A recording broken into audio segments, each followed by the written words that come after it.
오늘은 디도서 2장 1절부터 10절까지 말씀을 통해서 교회를 생각하고 성도를 생각하다 네 번째 시간을 함께 살펴보도록 하겠습니다. 오늘 제가 건강 상태 때문에 말씀을 많이 준비하진 않았는데 장담하진 않겠습니다.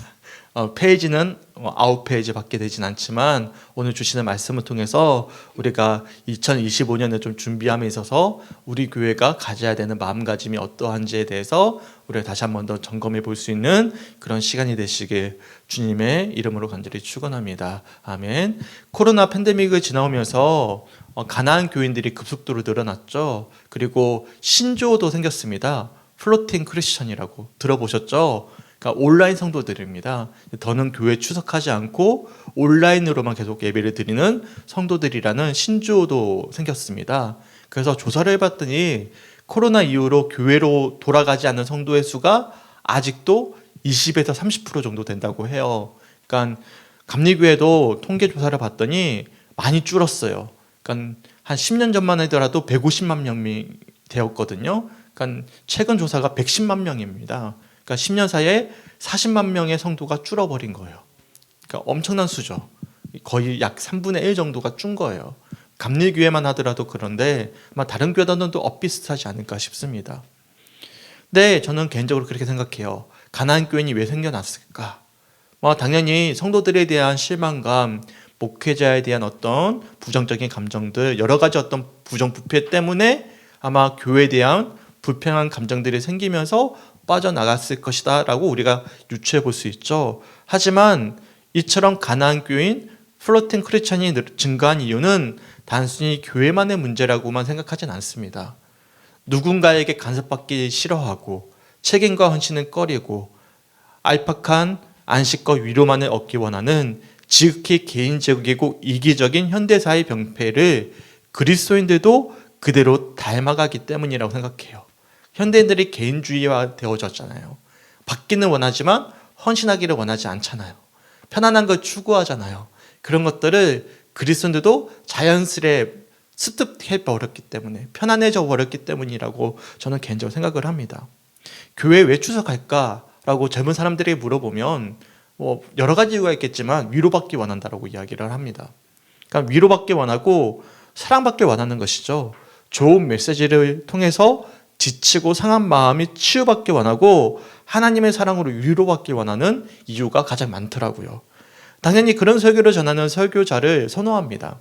그런 위로와 격려의 선포를 하는 교회에 많은 이들이 모여듭니다. 불편한 메시지, 헌신과 어떤 의무를 강조하는 메시지를 원하지 않는 것이죠. 치유와 위로로 포장된 종교를 판매하고 그런 종교를 구매하는 일련의 과정들이 한국 교회 안에 만연해 있는 것입니다. 더군다나 많은 대중에 파묻혀 있기 원하는 거예요. 그러니까 내가 드러나지 않게 원하는 거예요. 그래서 웅장하고 안락하고 편의시설이 잘 갖추어진 교회에서 위로와 안식 그리고 치유와 사랑을 선포하는 설교를 듣고 잘 갖추어진 찬양단에 잘 준비된 인도에 따라 찬양을 하면서 감정의 변화를 경험하기 원하는 것이죠. 이처럼 점점 더 가난한 교인들이나 플로팅 크리스천이 늘어나는 이유는 단순히 교회의 부패와 변질 때문만은 아니라고 생각을 하는 거예요. 당연히 먼저 믿는 자들의 본이 되지 못한 모습에 회의를 느낀 채 교회를 떠난 성도들도 상당수입니다. 하지만 그만큼이나 개인적이고 이기적인 현대사의 병폐에 물들어서 받기를 원하지 어딘가에 소속되거나 헌신하거나 책임을 다해야만 하는 그리스도인으로서의 마땅한 의무를 감당하기를 원하지 않는 성도들이 늘어나고 있구나라고 생각을 하고 있는 것이죠. 그러니까 온라인 성도는 유지되고 있는데 교회로 돌아오지 않는 거예요. 그런데 우리 성주교회는 좀 다르다고 생각합니다. 왜 그러냐면 한 명만 빠져보십시오. 예를 들면 서장님이 빠졌어요. 눈에 띄어요, 안 띄어요? 당장에 눈에 띕니다. 한 명만 의무와 책임을 다하지 않는다면 당장에 교회 재정에 문제가 생기는 것이죠. 그러니까 무슨 말씀이냐면 그래도 우리 성도님들은 성숙하신 거예요. 큰 교회가 아니라 궁중에 파묻혀 있는 교회가 아니라 작은 교회에 와서 성도로서의 어떤 책임과 의무를 다하고 있다는 것은 참 소중한 분들이라고 생각을 합니다. 그래서 우리 성주교회 오시는 분들은 저는 한 분도 빠짐없이 다 귀한 분들이고 이 세상의 현대의 어떤 상황에 거슬려서 진짜 믿음의 여정을 걷고자 무단히도 애를 쓰는 분이라고 저는 인정을 드리고 싶어요. 그래서 서로를 격려해 주셨으면 좋겠어요. 작은 교회에서 섬긴다라는 것, 이게 참 어려운 일입니다. 예를 든다면 우리 김유찬 장로님 같은 경우에는 의도적으로 큰 교회를 안 가신대요. 작은 교회를 찾아가신다고 하시더라고요. 참 저는 소중하다고 생각을 합니다. 보통은 큰 교회를 가죠. 큰 교회 가다 파묻히기 원하죠. 근데 작은 교회를 찾아가서 헌신하고 있다는 것은 참 소중한 믿음의 자세라고 생각을 합니다. 건강한 교회는요, 어떤 특정한 이의 헌신과 결단만으로 세워지지 않습니다. 그래서 하나님은 특별히 사용하셨던 하나님의 사람들은 혼자만 특별하기 때문에 그 사람을 통해 하나님이 일하시진 않으셨어요. 예를 들어 볼까요? 모세에게는 누가 있었죠? 모세가 특별히 하나님께 쓰임받았던 인물이잖아요. 하지만 모세만 특별하진 않았습니다. 모세에게는 아론이 있었고 훌이 있었고 여호수아가 있었고 갈렙이 있었고 등등등 많은 돕는 사람들이 있었습니다. 다윗은 어떻습니까? 다윗도 특별한 인물이었잖아요. 다윗 곁에는 누가 있었습니까? 나단도 있었고 사독도 있었고 등등등 수많은 인물들이 함께 했습니다. 또한 바울은 어떻습니까? 바울도 특별한 인물이잖아요. 근데 로마서 16장에 보시면 약 60여 명의 바울을 도왔던 인물들의 명단이 쭉 소개가 되고 있어요. 그러니까 바울도 특별한 인물이었지만 혼자서 교회를 세운 게 아니에요. 수많은 인물들이 도왔기 때문에 함께 그 일들을 감당할 수 있었다는 사실이죠. 예수님도 홀로 다니지 않으셨습니다. 예수님은 12명의 제자를 세우셨고 또한 기록되지 않은 70여 명의 사람들 등등등에서 수많은 사람들이 쫓아다녔어요. 여인들을 비롯해서. 그래서 유명한 로마서 8장 28절의 말씀을 보시면 이렇게 말씀하죠. 우리 함께 읽어봤으면 좋겠습니다. 시작. 우리가 알거니와 하나님을 사랑하는 자, 곧 그의 뜻대로 부르심 입은 자들에게는 모든 것이 합력하여 선을 이루느니라. 아멘. 하나님은 어떤 분이시냐면 특별한 한 사람을 통해서만 일하시는 분이 아니라 합력하여 선을 이루길 원하시는 분이십니다. 혹시 교향악단을 아십니까? 교향악단 아시죠? 교향악단이 어떻게 하죠? 하모니를 이루면 너무나 소리가 아름답습니다. 근데 아무리 특출난 연주자라 하더라도 교향악단에서 너무나 탤런트가 있어서 특출난 음을 내버리면 어떻게 되죠? 네, 그 음이 깨져버립니다. 그러니까 무슨 말이죠?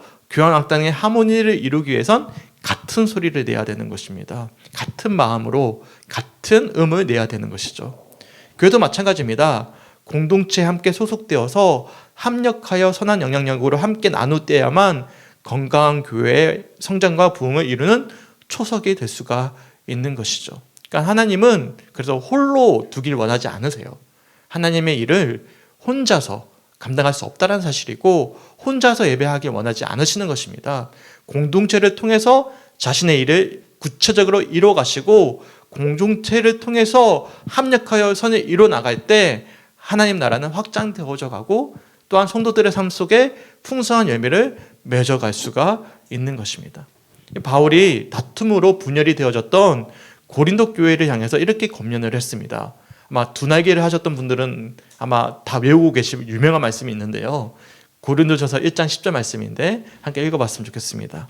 시작. 형제들아, 내가 우리 주 예수 그리스도의 이름으로 너희를 권하노니 모두가 같은 말을 하고 너희 가운데 분쟁이 없이 같은 마음과 같은 뜻으로 온전히 합하라. 아멘. 바울이 어떤 특정한 인물을 지칭해서 이 문제를 해결해라 라고 말씀하지 않았어요. 뭐라고 말씀하죠? 모든 교인들에게 모두 다 같은 말을 하고 같은 마음과 같은 뜻으로 온전히 합할 것을 말씀하고 있는 것입니다. 함께 따라해 볼까요? 같은 말, 같은 마음, 같은 뜻으로 온전히 합하라. 네, 여기서 말씀하는 같은 말, 같은 마음, 같은 뜻이라는 의미는 다른 의견은 다 무시하고 오직 한 목소리를 내라는 의미가 아닙니다. 제가 두나기를 배울 때 두나기 하는 교회에서 제가 수료 목회자를 했거든요. 그때는 뭘 했냐면 이 말씀을 가지고 목사 이야기만 들어라 이렇게 된 거예요. 같은 말, 같은 마음, 같은 뜻 오직 목사 이야기만 들어야 된다. 그렇게 가르쳤어요. 근데 이 말씀의 강조점은 그게 아니에요. 어떻게 같을 수가 있어요? 그렇지 않습니까? 교회 구성원을 보십시오. 우리가 다 같습니까? 정말 다양한 구성원이 모여 있습니다. 교회는요, 어린아이부터 어른에 이르기까지 다양한 계층의 사람들이 골고루 존재하는 곳입니다. 직장도 다르고 은사도 다르고 소득도 다르고 배움도 다릅니다. 외모도 다르고 고향도 다르고 성격도 다르고 다 다릅니다. 그렇지 않습니까? 같은 분 계십니까? 없죠. 근데 어떻게 같은 말을 하고 같은 마음을 하고 같은 뜻으로 온전히 일치할 수 있겠습니까? 다양한 색깔이 있어요. 빨주, 노초, 파남보가 있어요. 이것을 그냥 같이 합쳐버리면 어떤 색깔이 될까요? 검은색도 아니고 회색도 아니고 진짜 칙칙한 색깔이 돼버립니다. 네, 이게 정말 예쁘지 않은 색깔이 되어버리는 거예요. 교회는 다양한 색깔을 무시해서 그만 흐리멍텅한 이상한 색깔을 만들어버리는 곳이 아니에요. 빨주, 노초, 파남보의 다양한 색깔이 한데 아우러져서 아름다운 무지개 색깔을 이루는 곳이 교회라는 곳입니다. 그러니까 한 것으로 만들어버리는 것이 아니에요. 달리 표현해서 같은 말, 같은 마음, 같은 뜻으로 온전히 합하라는 뜻은 로마서 8장 28절의 말씀처럼 서로 다르지만 예수라는 한 가지 뜻을 가지고 뭐 하라는 거예요? 합력하여 선을 이루라는 뜻입니다. 그래서 이 말씀의 포인트 어디 있을까요? 같은 애 있을까요? 저는 아니라고 생각합니다. 합하라라는 데 있는 거예요. 이 표현의 핵심 메시지는 어디에 있냐면 바로 같은 말과 같은 마음과 같은 뜻에 있는 것이 아니라 온전히 어디에 있는 거예요? 합하는 거에 있는 거예요. 고린도 교회가 그랬잖아요. 서로 다른 거예요. 바울파도 있고 베드로파도 있고 아볼로파도 있고 그리스도파도 있는 거예요. 파가 다른 거예요. 서로 다르잖아요. 색깔이 다르잖아요. 그래서 너희가 온전히 하나로 합쳐버려라, 한 가지 색깔을 내라라는 말이 아니라 서로 다르지만 예수 안에서 너희가 온전히 하나가 되어져라라는 뜻입니다. 다른 사람들 어떻게 하나로 만들 수 있습니까? 만들 수 있어요? 만들 수 없어요. 전라도에서 사신 분과 경상도 사신 분들 하나로 만들 수 있습니까? 못 만듭니다. 살아왔던 환경과 삶이 다른데 어떻게 만듭니까? 근데 예수 안에서는 만들 수가 있어요. 어떻게 할 때? 서로를 인정하고 예수 안에서 사랑할 때. 그때는 서로 다름을 인정해주고 하나가 될 수가 있는 것이죠. 그렇지 않습니까? 아닌가요? 맞아요. 예수의 사랑으로 사랑해 줄 수 있는 것이죠. 그렇지 않습니까? 좌파가 있고 우파가 있어요. 뭐가 옳아요? 좌파가 옳습니까? 우파가 옳습니까? 우파인 분들은 우파가 옳다고 할 거고 좌파가 옳다고 하는 분은 좌파가 옳다고 할 거예요. 그러면 이데올로기가 정답입니까? 아니죠. 정치는 정답이 없어요. 정답은 어디에만 있습니까? 예수 그리스도. 예수님 안에서만 정답이 있거든요. 정치는 무조건 악만 있다고 저는 생각을 합니다. 차선이 있는 게 아니고. 근데 오직 예수 안에만 하나만 있는 거예요. 그 안에만 우리가 하나가 될 수가 있는 것이죠. 그럼 어떻게 할 거예요? 우리 교회 안에는 만약 예를 들어서 대부분 우파인데 좌파가 한 명 있어요. 그러면 쫓아낼 거예요? 우리 교회는 우파만 올 수 있는 교회예요? 아니면 반대로 좌파만 있는 교회예요? 우파가 있어요. 그러면 우파는 올 수 없는 교회예요? 그런 교회가 아니잖아요. 그건 교회가 아니에요. 그렇지 않습니까? 예를 든다면 당시 시대시면 노예가 있었어요. 나중에 노예 얘기가 나오거든요.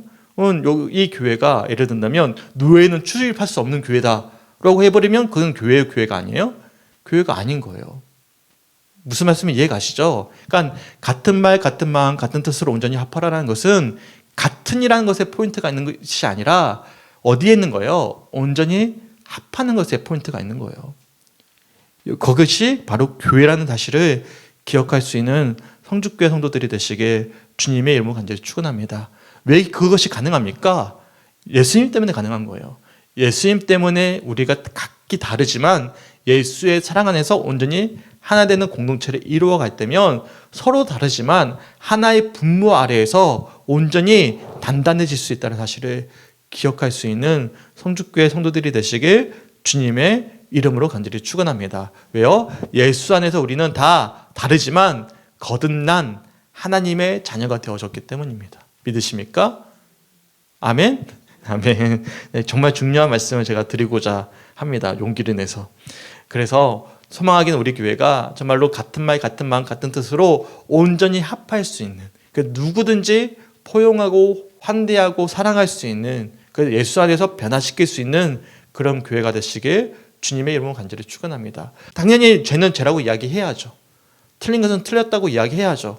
하지만 누구든지 환대하고 사랑할 수 있는 교회야말로 진짜 건강한 교회라는 사실을 기억할 수 있는, 그래서 우리가 혐오하고 우리가 차별하는 것이 아니라 주님 안에서 진정으로 사랑할 수 있는 마음을 가질 수 있는, 예수의 따뜻한 마음을 가질 수 있는 성주교회 성도들이 되시기에 주님의 이름으로 간절히 축원합니다. 그러니까 이 경계선을 서는 것이 굉장히 어려워요.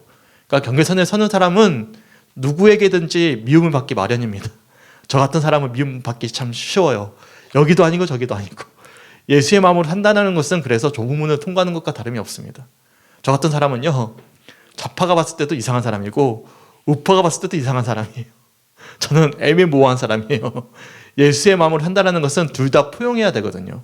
그러면 둘 다한테 환대받는 것이 아니라 돌을 맞습니다. 최근에 참 마음 아픈 일이 있었어요. 원고 없는 이야기 또 이야기하고 있다. 우리 주애가 학교에서 또 어려운 일이 좀 있었거든요. 근데 어려운 일이 있는 이유가 있어요. 그러니까 주애가 허락을 받고 카톡을 받는데 너무 친구들이 배려해 주는 거예요. 모든 일에 미안하다 먼저 이야기하고, 먼저 배려해 주고, 먼저 공감해 주고. 그러다 보니까 친구들이 어떻게 할까요? 아, 너는 나를 많이 배려해 주구나, 환대해 주구나 라고 하지 않고 무시해 버리는 거예요. 얘는 착하니까, 얘는 나를 이해해 주는 애니까 그냥 무시해 버리는 거예요. 착하면 어떻게 되는 거예요? 도리어 당하는 시대입니다. 애들이 무시해 버리는 거예요. 그러니까 우리가 따뜻한 마음으로 다가가면 뭘 맞아요? 돌 맞아요. 네. 근데 예수 믿는 사람들은 어떤 사람들이에요? 돌 맞는 사람들이에요. 돌 맞는 각오로 우리가 누구든지 사랑할 수 있는 각오를 가진, 그것이야말로 십자가를 지는 것이라고 저는 생각을 합니다. 그렇기 때문에 제가 어디서든지 중립에 서고자 애를 쓰는 거예요. 누구든지 사랑하고자 애를 쓰는 것이죠. 당연히 기준은 분명합니다. 예수 그리스도가 말씀하시는 말씀의 기준이 되어줘야 되겠지만, 치우치지 아니하고 사랑할 수 있는 것, 온전히 합하기를 소망할 수 있는 것, 그렇기 때문에 우리 교회는 지금 이 공동체를 이룰 수 있다고 생각을 해요. 우리 보십시오. 우리 교회 같은 교회가 있을까요? 저는 진짜 없을 거라 생각합니다. 우리 교회 같은 교회 찾기 어려워요. 정말 다양한 구성원이 다양한 모습으로 어떤 이유인지 모르겠지만 하나님께서 하나로 모이게 하셨습니다. 믿으십니까? 왜 모였어요? 우리가 접촉점이 있습니까? 서로에게? 없어요. 오직 한 가지, 예배. 예수님 때문에 모여있는 공동체예요. 정말 저는 아름다운 공동체라고 생각하거든요. 믿으십니까? 진짜 우리 교회는 특별합니다. 진짜 제가 어디 가서든 자랑할 수 있어요. 네, 진짜 특별한 교회예요. 이런 교회가 없어요. 진짜 우리는 같은 말과 같은 마음과 같은 뜻으로 예수 안에서 온전히 합한 교회입니다. 믿으십니까? 네, 정말 건강한 교회라고 생각을 합니다.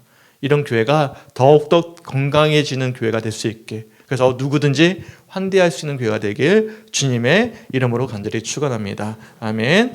우리가 지난주까지는 사람의 문제로 골머리를 앓고 있던 크레타 교회에 사도 바울이 디도를 파송했던 두 가지 목적과 이유에 대해서 살펴보았습니다. 첫 번째 이유는 어떤 문제였냐면 남은 일을 정리하는 거였어요. 할레파 사람들이 잘못된 거짓 가르침을 가르치는 것을 경계하기 위해서 디도를 보냈다라는 말씀. 두 번째는 각성의 장로를 세우기 위함이었다. 결국에는 사람의 문제를 두고선 디도가 파송되어졌고 해결하기 위해서 디도서를 썼음을 우리들이 1장 말씀을 통해서 살펴보았습니다. 그리고 이어지는 2장 말씀은요, 범위가 넓어집니다. 이제는 어떤 말씀이 주어지냐면 거짓 교사를 주의하고 교회의 지도자들을 올바로 세울 것만을 강조한 것이 아니라 크레타 교회 교인들을 위한 구체적인 삶의 지침들을 가르쳐주고 있습니다. 우선 본문 1절 말씀을 읽어보면 이렇게 말씀하고 있어요. 함께 읽어볼까요? 시작. 오직 너는 바른 교훈에 합당한 것을 말하여. 그러니까 1장에서는 거짓 교사들의 가르침을 주의할 것을 가르쳤다면 2장에서는 이제 반대로 바른 교훈의 가르침에 대해서 교인들에게 가르칠 것을 말씀합니다.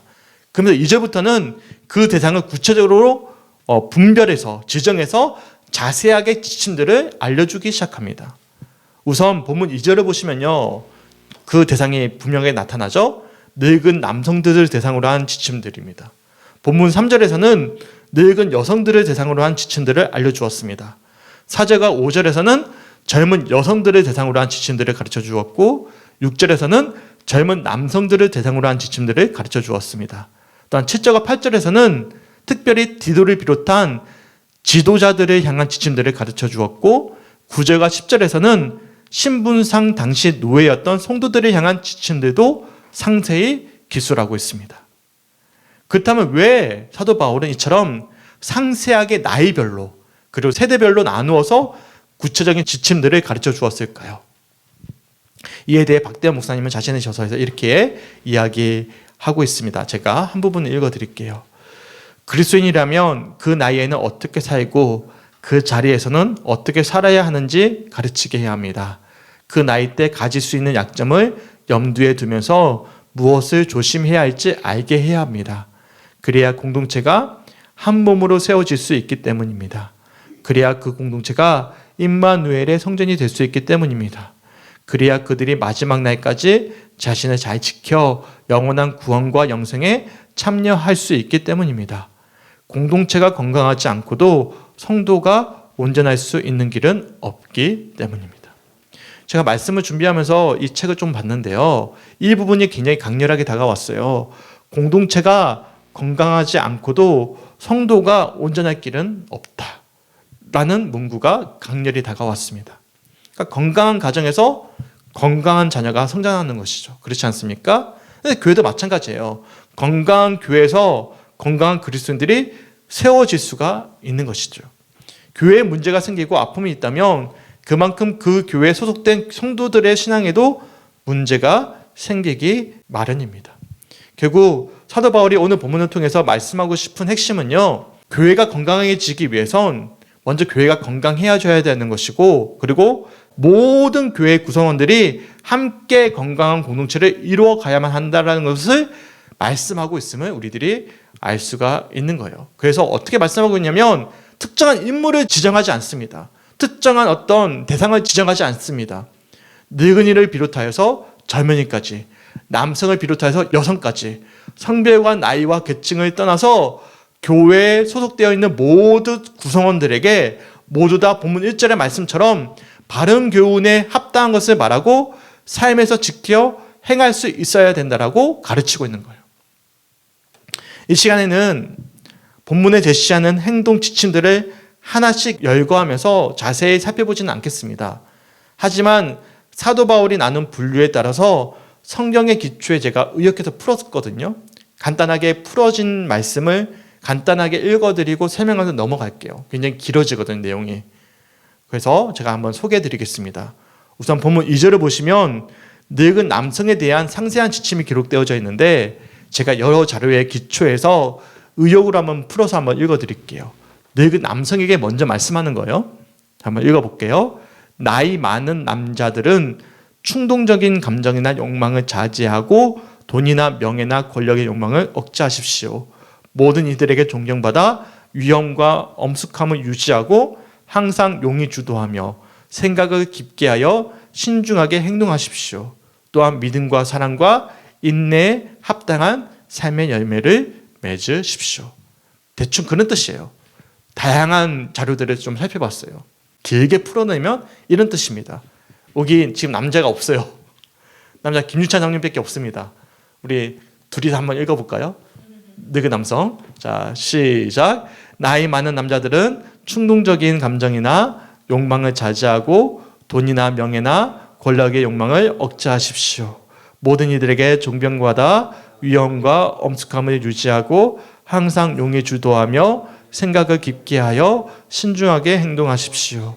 또한 믿음과 사랑과 인내에 합당한 삶의 열매를 맺으십시오. 아멘. 정말 중요한 이야기죠. 남자의 약점을 분명히 알고 있는 거예요. 남자는 어디 약할까요? 돈, 명예, 권력에 약하거든요. 거기 욕망에 주의할 것을 이야기하고 있고 모든 이들에게 늙은 남성으로서 존경받아서 위엄과 엄숙함을 유지하고 항상 용이 주도하게 깊게 생각해서 행동함으로 많은 이들에게 삶의 열매를 보이십시오 라고 권면하고 있음을 우리들이 알 수가 있는 거예요.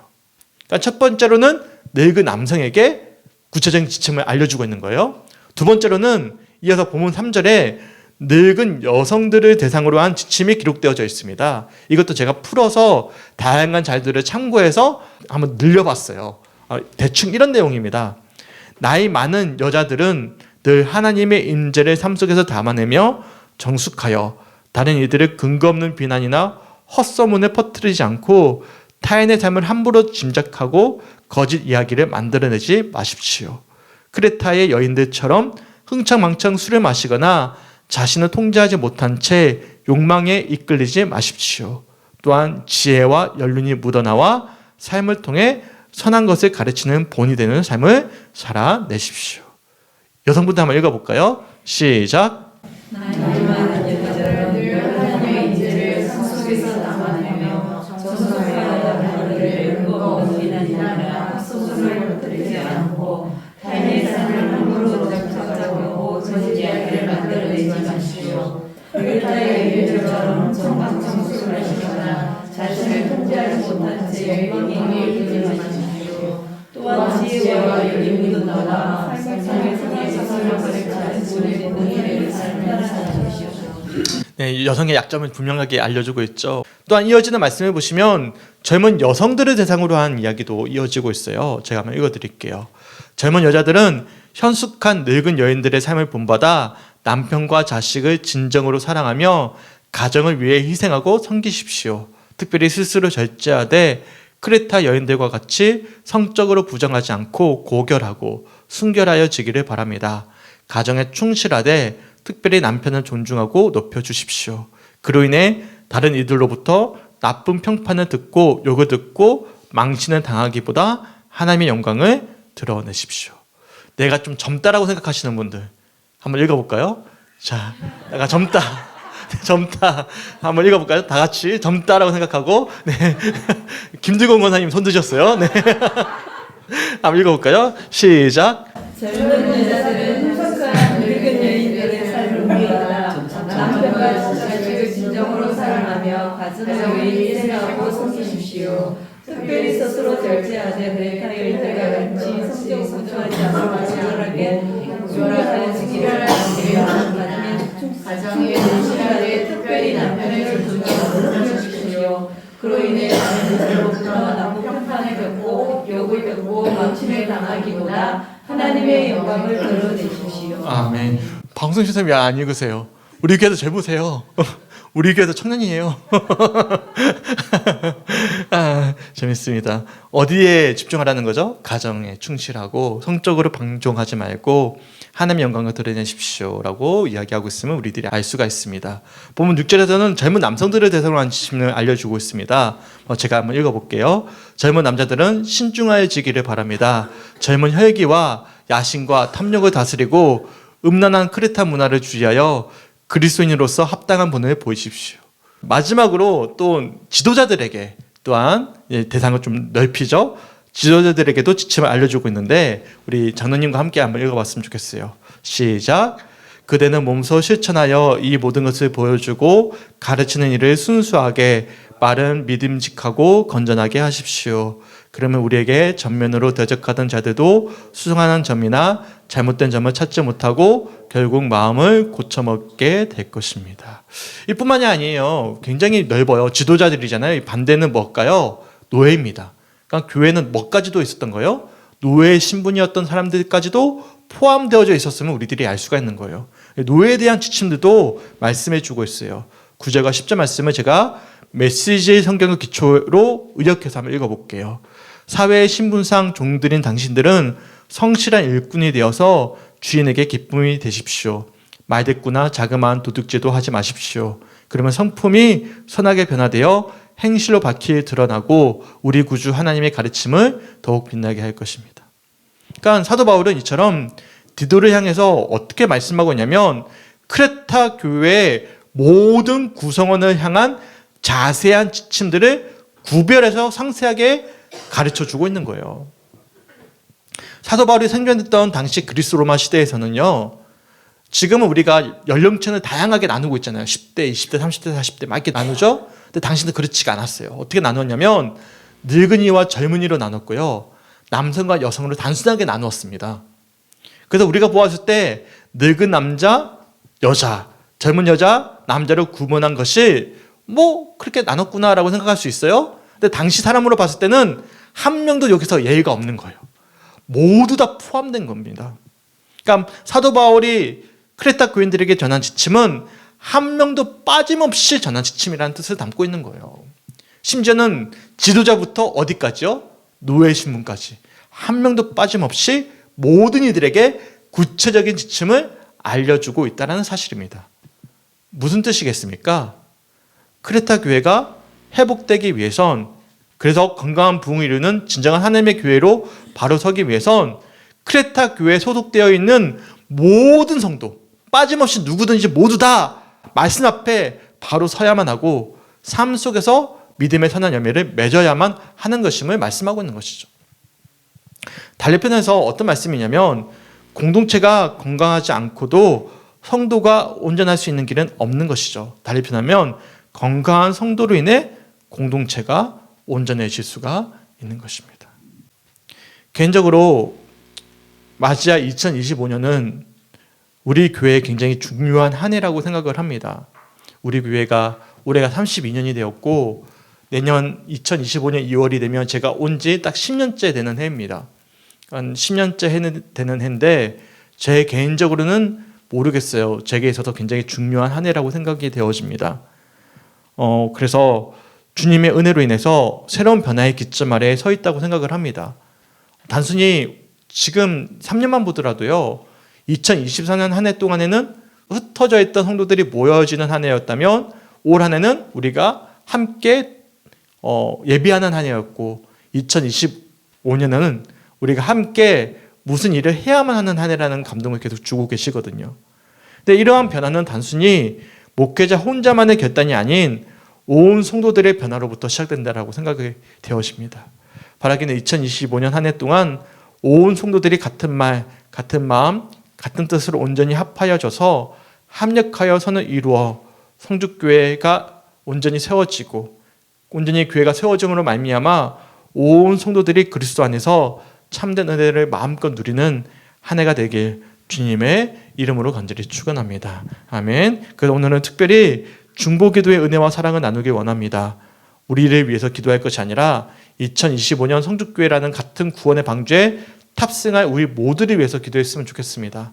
서로를 위해서 함께 기도할 때 하나님께서 약속하실 2025년 한 해 우리 교회를 향한 하나님의 뜻이 온전히 이루어질 것임을 소망하면서 함께 간구하고 기도할 수 있는 우리 성주교회 성도들이 되시길 주님의 이름으로 간절히 축원합니다. 아멘. 함께 찬양하고 기도했으면 좋겠습니다. 찬송가 620장입니다.